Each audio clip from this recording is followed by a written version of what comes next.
हाय, मैं हूं Prashant Kanha, advocate on record, supreme court of India. और इस वीडियो में मैं आपको बताऊंगा आप क्या कर सकते हैं अगर आपके प्रतिद्वंदी द्वारा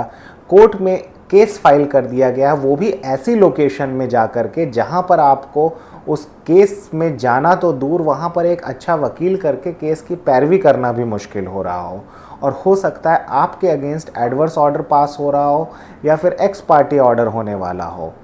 और ख़ास कर ऐसे सिचुएशन में अगर ये केस आपके हस्बैंड या वाइफ के द्वारा फाइल किया गया है, तो आपके पास क्या सॉल्यूशन है कि आप उस केस को अपने डिस्ट्रिक्ट में बुला सकें, ताकि आप उसमें एक इफ़ेक्टिव पैरवी कर पाएँ, ताकि कम से कम आपका क्या कहना है, आप अपनी बात को फोर्सफुली कोर्ट के सामने ऑन टाइम रख सकें, ताकि जस्टिस हो सके आपके भी साथ।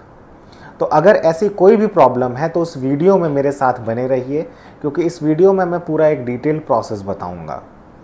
तो अगर मान लेते हैं कोई केस आपके ही स्टेट में दूसरे डिस्ट्रिक्ट में फाइल हुआ है और आपको वहाँ पर जाने में दिक्कत होती है, आप वहाँ इफ़ेक्टिव पैरवी नहीं कर पाते,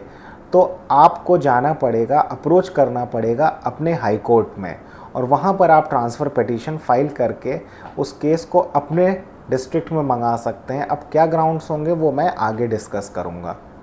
इसी तरीके से अगर एक केस आपके खिलाफ दूसरे स्टेट में फाइल कर दिया गया है, लेटस से हस्बैंड ने डाइवोर्स केस फाइल किया है, मान लेते हैं मैट्रिमोनियल डिस्प्यूट, और हस्बैंड ने वहाँ पर डिवोर्स केस फाइल कर दिया है, या रेस्टिट्यूशन ऑफ कॉन्जुगल राइट्स का केस फाइल किया है, या चाइल्ड कस्टडी का केस फाइल कर दिया है,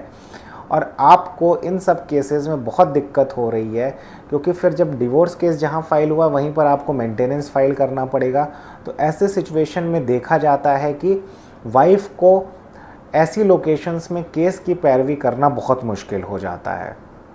इसी तरीके से अगर वाइफ ने लेटेस्ट से केस फाइल कर दिया है डोमेस्टिक वायलेंस का, या फिर 498A का केस फाइल किया है, और अगर और भी कोई क्रिमिनल केस फाइल किया है, तो ऐसी सिचुएशन में हस्बैंड भी अपनी लोकेशन पर केस को मंगवा सकते हैं। पर क्या ग्राउंड्स होंगे, कैसे होगा, आइए समझते हैं। तो अगर केस दूसरे स्टेट में फाइल हुआ है तो आपको ट्रांसफ़र पिटीशन मूव करना पड़ेगा सिविल केस को ट्रांसफ़र करने के लिए, क्योंकि सुप्रीम कोर्ट के पास पावर है section 25 of the code of civil procedure के अंदर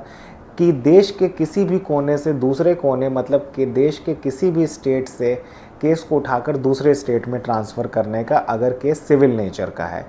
इसी तरीके से section 406 of the code of criminal procedure के अंदर भी सिर्फ सुप्रीम कोर्ट के पास पावर है कि एक स्टेट के किसी डिस्ट्रिक्ट से क्रिमिनल केस को उठा करके देश के दूसरे स्टेट के डिस्ट्रिक्ट में ट्रांसफ़र कर सकती है। और इसमें रिक्वायरमेंट जो कोर्ट को देखना है वो है एंड्स ऑफ जस्टिस, कि दोनों पार्टी के साथ जस्टिस हो सके। अब कैसे ये जस्टिस होगा, आइए समझते हैं।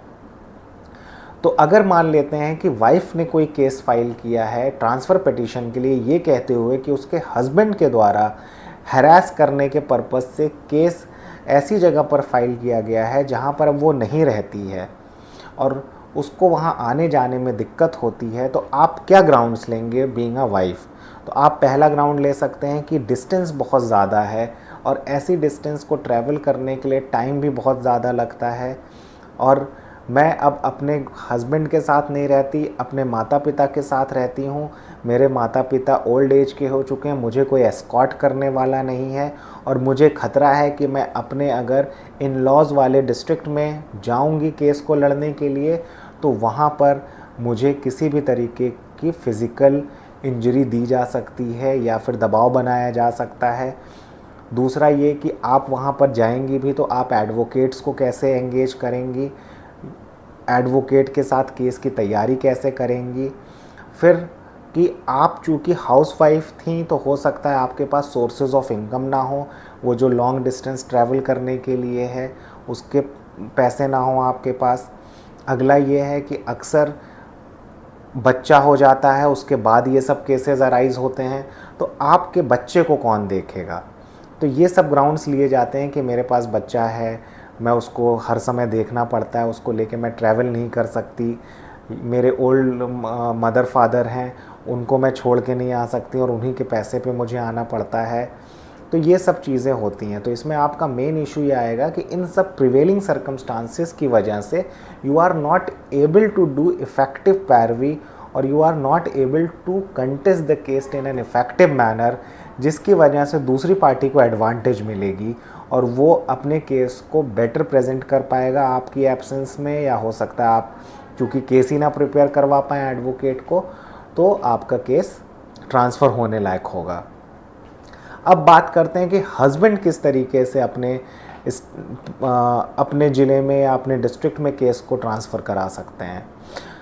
तो अगर वाइफ मान लेते हैं कि अपने फादर वगैरह को भी छोड़कर दूसरी लोकेशन पर रहती है और हस्बैंड के पास जेन्युइन रीज़न है कि उनके भी मदर फादर ओल्ड एज के हैं, उनका कांस्टेंट केयर करना पड़ता है, या हस्बैंड ऐसे प्रोफेशन में जहां पर वो बार बार छुट्टी नहीं ले सकते, लेटस से वो डॉक्टर हैं, आर्म्ड फोर्सेस में हैं, पुलिस पर्सन हैं, जहां पर उनकी ड्यूटी बहुत ही ज़्यादा इम्पॉर्टेंट है टूवर्ड्स द कंट्री और towards the person whom he सर्व। और ऐसे सर्कमस्टांसेस में लेकिन अक्सर ये अंडरटेकिंग देनी पड़ती है कि वाइफ के ट्रैवल करने का एक्सपेंसेस, लॉजिंग का एक्सपेंसेस, फूडिंग का एक्सपेंसेस, ये सब हस्बैंड को बेयर करना ही करना पड़ेगा। तभी हस्बैंड के ज़्यादातर केसेस में हस्बैंड को वाइफ के ट्रैवल करने के, लॉजिंग के और इन सब के एक्सपेंसेस प्लस साथ में जो आपकी वाइफ को एस्कॉर्ट करेगा उसके भी चार्जेस देने पड़ सकते हैं। एक अच्छी चीज़ जो होती है सुप्रीम कोर्ट में या हाई कोर्ट में जब आप इस तरीके का केस फाइल करते हैं, तो हो सकता है कि केस आपके रिक्वेस्ट पे जब दोनों पार्टी अपीयर हो जाए, म्यूचुअल रिक्वेस्ट पर कोर्ट मीडिएशन के लिए भेज दे। अब हाई कोर्ट और सुप्रीम कोर्ट के जो मीडिएटर्स होते हैं definitely they are better experienced, और उनके एक्सपीरियंस के अंदर अगर आप मीडिएट करना चाहते हैं मैटर को, एक अपना सेटलमेंट ड्रॉ कराना चाहते हैं कि इन शर्तों के साथ आप लोग डिवोर्स लेना चाहते हैं या रिकंसाइल करना चाहते हैं मैरिज को, तो एक हेल्प आपको ये ज़रूर सुप्रीम कोर्ट में या हाई कोर्ट में मिल जाती है कि आपका मैटर मीडिएट हो करके या तो आप फिर से साथ में रहने लगेंगे या फिर आपके सारे केसेस को कोर्ट क्वश कर सकती है अगर आप लोग अपने विवाद को सुप्रीम कोर्ट में ही समाप्त कर लें।